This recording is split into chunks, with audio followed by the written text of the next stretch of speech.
Imagine coming home after a long, exhausting day. The door opens, and what hits you immediately is a familiar scene. Clothes draped over the sofa, a stack of unwashed dishes left from last night, and bills scattered across the table. In that very moment, an invisible battle begins inside the brain. For some people, simply seeing this scene sends a surge of positive energy through their body. They roll up their sleeves, start cleaning, and feel lighter with every item returned to its proper place. But for others, just looking at the mess is enough to leave them completely drained, as if the cluttered space has swallowed up the last bit of their energy. Here lies the paradox. Why does the same setting feel like a stress-relieving antidote to one person, while to another it feels like a death sentence for inner peace? We are quick to label each other as neat or lazy, treating cleanliness as a measure of morality or personal discipline. But the truth is far more interesting. This difference has little to do with willpower or personality. It lies much deeper in the state of your nervous system at that moment. Cleaning is, in essence, a form of emotional regulation. When you tidy up, you are not just organizing physical objects. You are trying to reorganize the scattered emotional fragments inside yourself. It is an attempt to restore balance when the outside world feels overwhelming. Have you ever wondered why it's so hard to focus when you're working at a desk covered in clutter? Science has a surprisingly valuable answer. Our brain is an incredibly sophisticated data processing machine, but it is also very easy to overload. Every item left lying around is not just a silent, static object. To the brain, it becomes a visual stimulus, screaming for attention. When you look at a messy room, your brain has to work at full capacity to filter out the noise, constantly trying to figure out what actually matters. This phenomenon is known as cognitive load, the burden placed on our mental processing system. Imagine your brain as an old computer with very limited RAM. Every sock on the floor, every leftover coffee cup is like another browser tab running in the background, draining processing power. As a result, before you've even lifted a finger to start working, you already feel completely exhausted. A cluttered room clogs the bandwidth of the mind. That's why cleaning is, in reality, a process of freeing up memory. When you put something away, you're closing one of those background tabs, reducing the number of decisions your brain has to make. Cleaning is essentially a way of telling your brain, hey, you can relax now, everything is under control. Life often throws things at us that are completely beyond our control.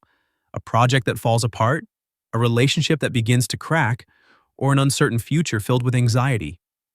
When faced with that overwhelming sense of helplessness, the brain's survival instinct pushes us to search for a small but reliable safe zone. And so we clean. A single drawer, a work desk, or a bookshelf suddenly becomes a kingdom where you are the absolute ruler. There, you decide what stays, what goes, what belongs on the left, and what belongs on the right.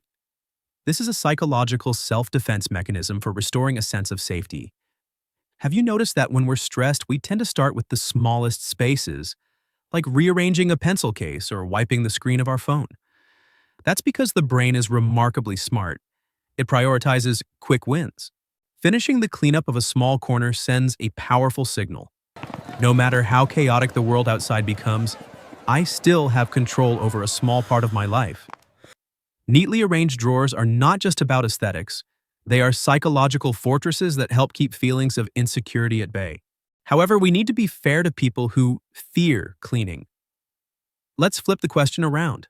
Why does the advice just clean your room to reduce stress sometimes feel like pouring fuel on the fire? For some people, especially when their nervous system is already depleted by burnout, each item in the room is no longer something to organize, but a painful decision problem. You pick up a shirt and have to decide, wash it or put it away, throw it out or keep it. Where does it go? For someone who is already overloaded, every one of these tiny decisions drains what little energy they have left.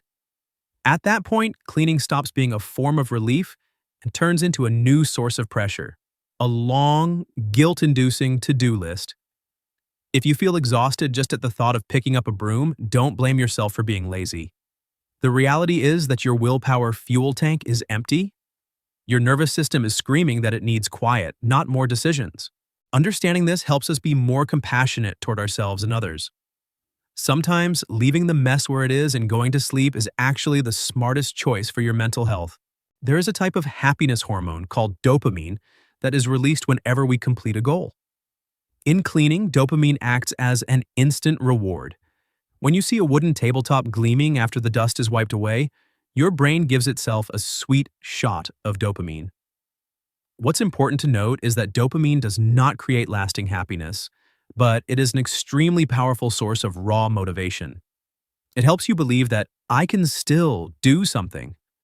We often find ourselves cleaning most frantically during periods when our self-confidence is shaken. Why? Because cleaning produces the most immediate, visible results. You act and you see the outcome right away.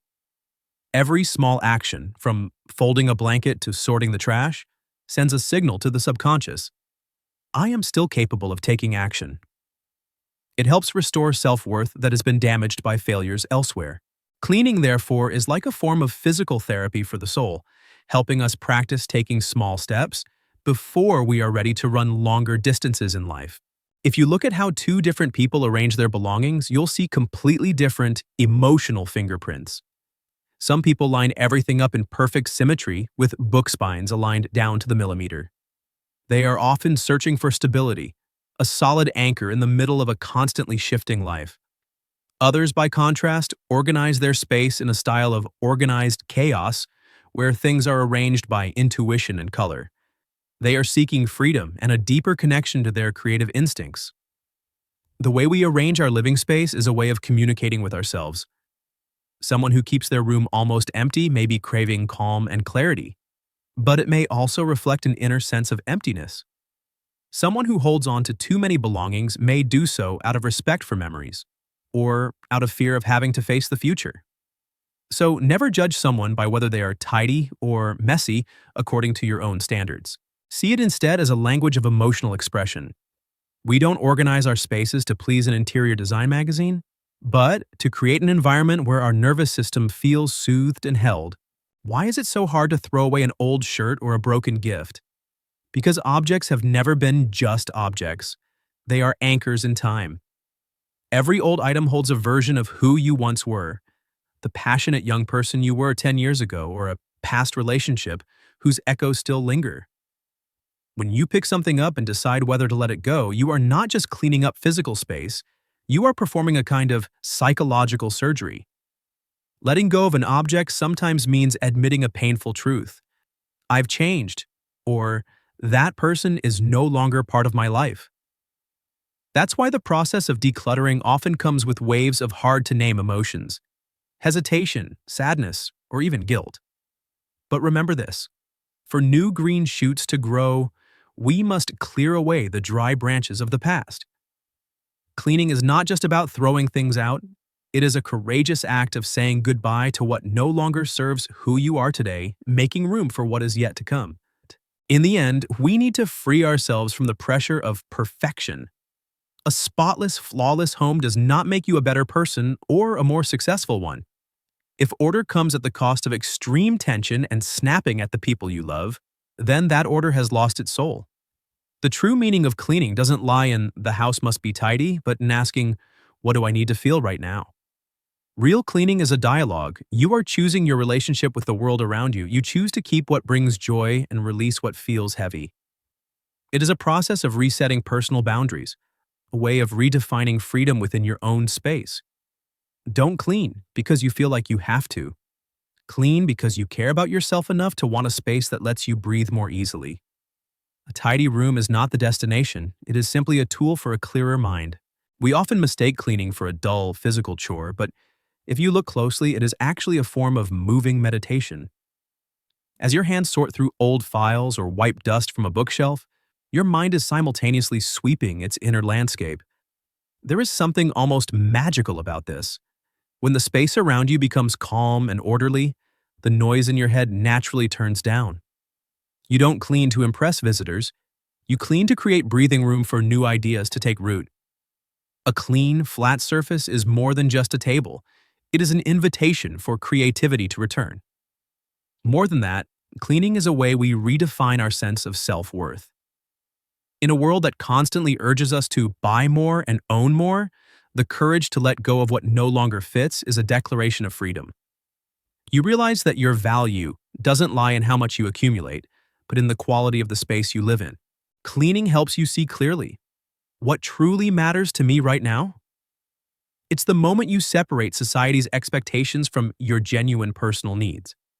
When you let go of an old object that no longer serves a purpose, you are practicing the art of letting go, a vital skill that helps us move through life's ups and downs with greater lightness. In the end, see each reorganized corner of your room as a newly reset version of yourself.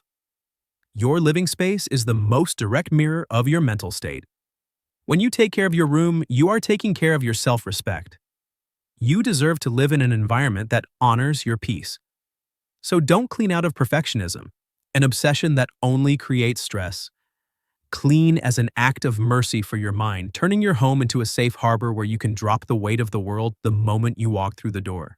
Next time you find yourself standing in front of a messy room, instead of immediately sighing and blaming yourself, "Why am I so lazy? Why am I this bad?" Pause for a moment and change the question. Gently ask yourself, what does my nervous system truly need right now? If the answer is a sense of calm, start by tidying the smallest corner you can. But if the answer is, I'm exhausted, allow yourself to rest in that mess without a trace of guilt.